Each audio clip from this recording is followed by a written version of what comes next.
Olá, recordando um pouco, existem dois padrões de migrações internas no Brasil: os fluxos interregionais, explicados anteriormente, e os fluxos intrarregionais, que eu vou explicar agora. Entendemos que os fluxos interregionais, aqueles a longas distâncias, estão mais associados ao passado brasileiro, numa época em que a economia era mais concentrada e quando ainda havia uma disponibilidade maior de terras. Hoje, os fluxos são intra-regionais, justamente porque já não existe uma disponibilidade tão grande assim de terras e a economia já não está tão concentrada. Então, como influenciadores, podemos colocar exatamente esses dois aspectos. O primeiro processo, conhecido como desconcentração econômica, e o segundo processo, rebatendo então aquilo que eu havia comentado anteriormente, a redução da disponibilidade de terras. Então, agora, assim como eu fiz na aula anterior, vamos dar uma olhadinha como que esses dois fatores influenciadores afetaram então as migrações internas no mapa, pensando um pouco no processo de desconcentração econômica. O que eu quero dizer com desconcentração econômica, na verdade, é que novos polos de desenvolvimento econômico surgiram no Brasil, especialmente em função da desconcentração industrial.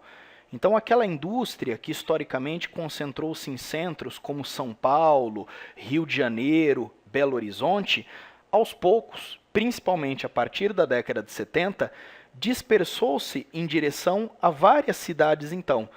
Não apenas cidades do Sudeste, como cidades do restante do país.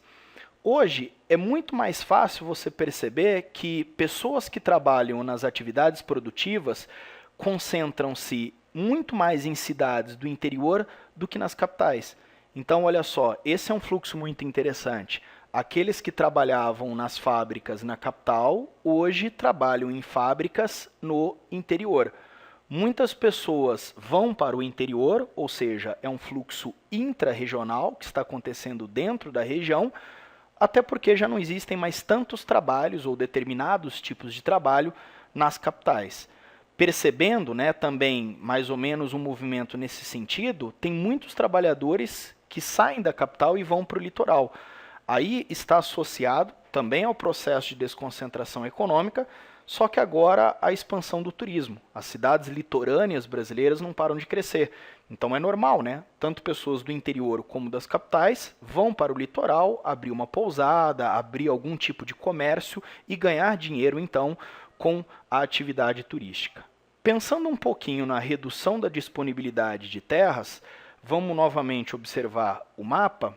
Olha só.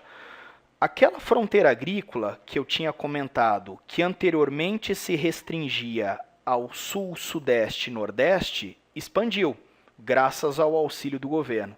Atualmente, podemos dizer que essa é a linha da nova fronteira agrícola do país. Então, essa é a região até onde chega a produção agrícola brasileira. Só que, de certa maneira, infelizmente, essa fronteira agrícola ela expande em direção à Amazônia. Então, o que está acontecendo? Muitas pessoas que viviam nessa região mais ao sul da Amazônia, que vieram naquela época em que o governo estimulou a ocupação, estão caminhando em direção às regiões mais ao norte da floresta amazônica. Como você pode perceber pelas setinhas amarelas, ninguém está abandonando a região e indo para uma outra região. As pessoas estão migrando dentro da própria região. Ou seja, esse fluxo norte-norte, ele está diretamente relacionado à redução da disponibilidade de terras, que hoje essas terras, basicamente, as mais baratas, restringem a própria região norte. Então, pensando um pouco nas consequências que esses fluxos intra-regionais trouxeram para esses lugares, o aumento da violência é um exemplo. Então, as cidades do interior e as cidades litorâneas, que anteriormente eram consideradas cidades mais pacatas, mais tranquilas, hoje tornaram-se cidades problemáticas, às vezes até muito violentas, justamente porque passaram a receber muitos desses imigrantes.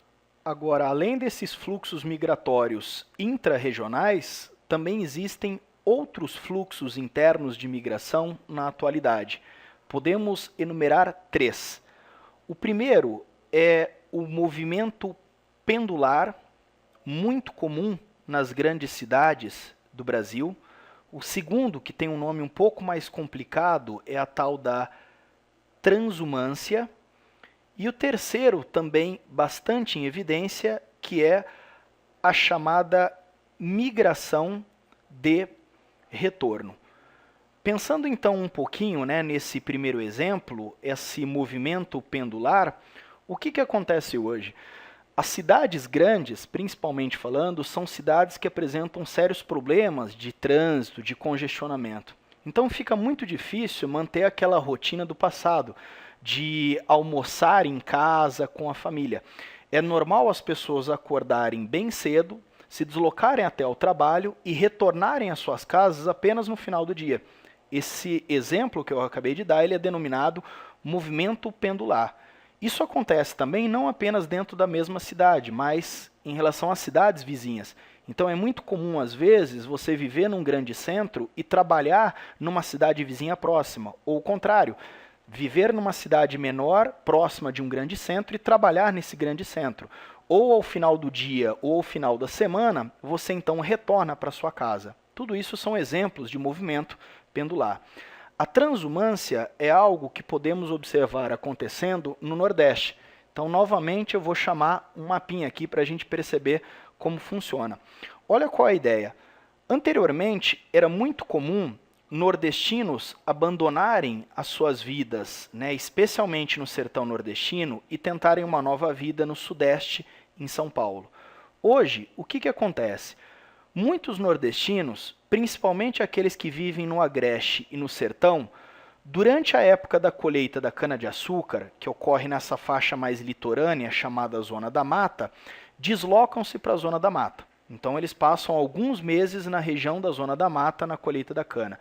Quando acaba essa colheita, eles retornam. Esse movimento, você pode perceber que ele é um movimento sazonal, ou seja, ele só ocorre em determinada estação do ano. Esse tipo de movimento sazonal nós chamamos de movimento transumante ou transumância. E finalizando, a migração de retorno, que eu havia mencionado aqui. Esse fluxo ele ocorre em várias regiões do Brasil, mas ele é muito intenso mesmo naquele vai e vem de nordestinos. De novo, muitos nordestinos um dia vieram para o Sudeste, especialmente para o estado de São Paulo. Hoje, muitos nordestinos mesmo estão retornando porque São Paulo, principalmente a cidade de São Paulo, ela já não oferece mais tantos empregos no setor produtivo, no setor industrial. As indústrias foram embora da cidade de São Paulo. E muitas dessas fábricas se instalaram na Zona da Mata nordestina. Então, às vezes, o custo de vida é muito mais baixo no Nordeste, a família desse imigrante está no Nordeste e agora os empregos também estão no Nordeste. Por isso, um grande fluxo de retorno.